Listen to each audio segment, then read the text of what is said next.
This is the other rhubarb, and as you can see, it's quite larger than the red Canadian and a little bit paler because it can range into green. See the difference?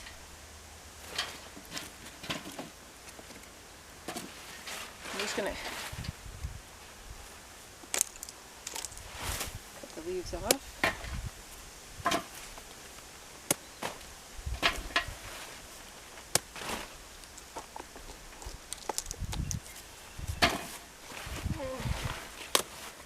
Put them around to suppress weeds.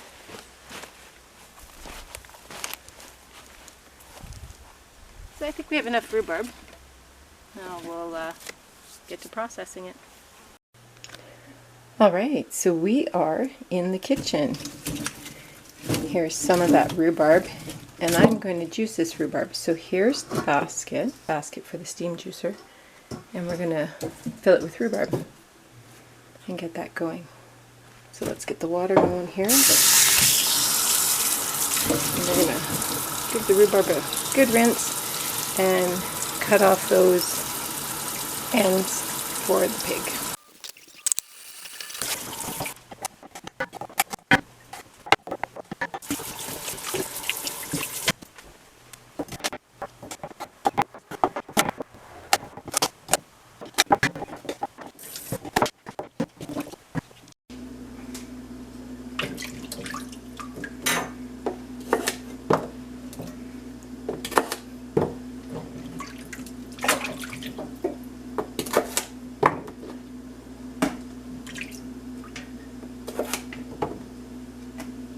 Okay, we are at the end.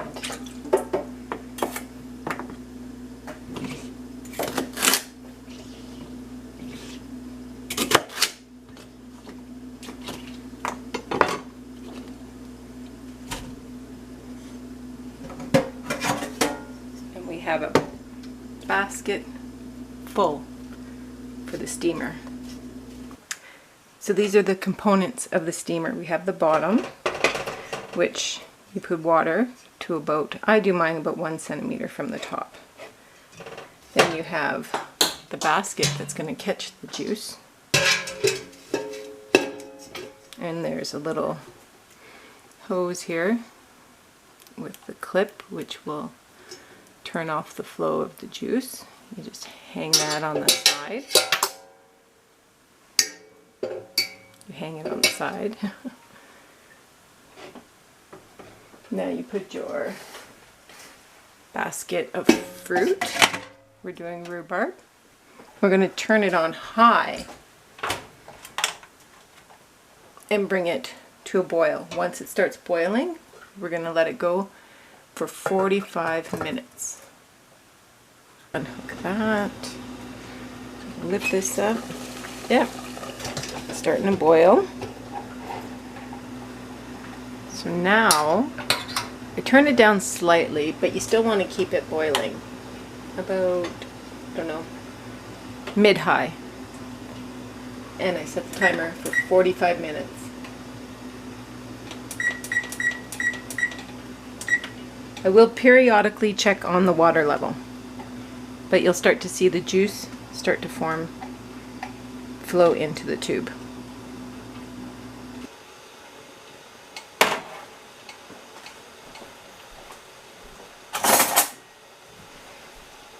Yeah, it's turning into a pulp.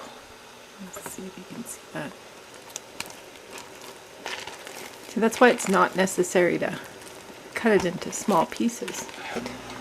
And see here, the juice is starting to accumulate in the hose. And it's turning to a pulp.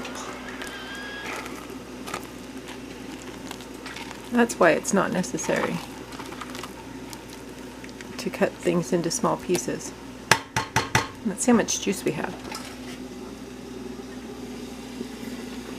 Yep. Starting to accumulate. Okay, timer went off. Let's check this. We'll see how because sometimes I actually will boil it a little longer if needed.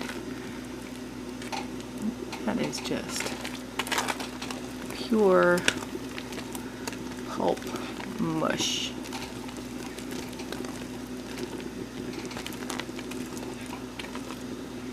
Now what you want to do is run some juice through the hose. It sterilizes the hose. Just a little bit. Clip it off again. And then pour that juice back over top of the pulp. Give it a stir. Give it a stir.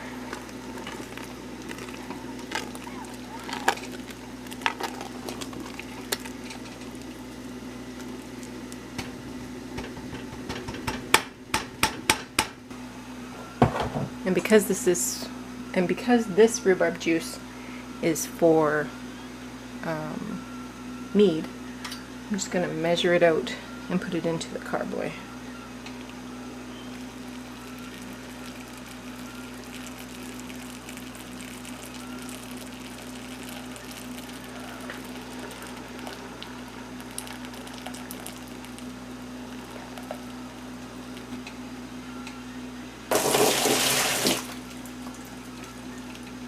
Now these jars are hot. I just took them out of the oven.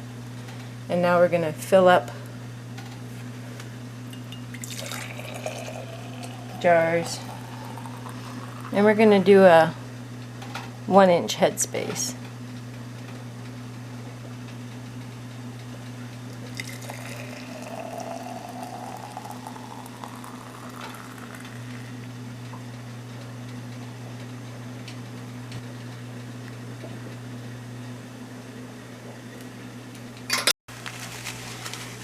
And this is just vinegar. I clean the rims, wipe it clean.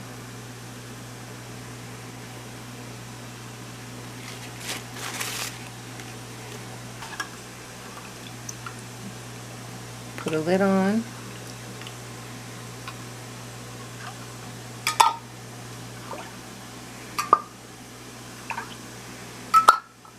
And the rims. And now we're going to put the rings.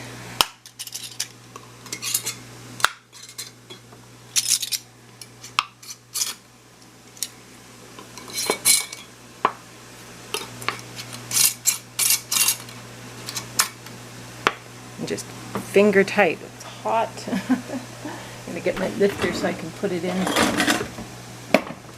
Pressure cooker.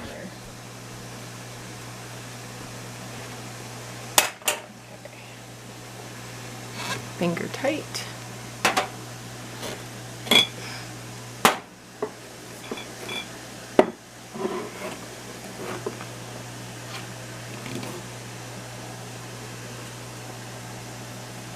I'll take this beautiful juice. Okay, so I have the pint jars in the canner and it's been venting for 10 minutes.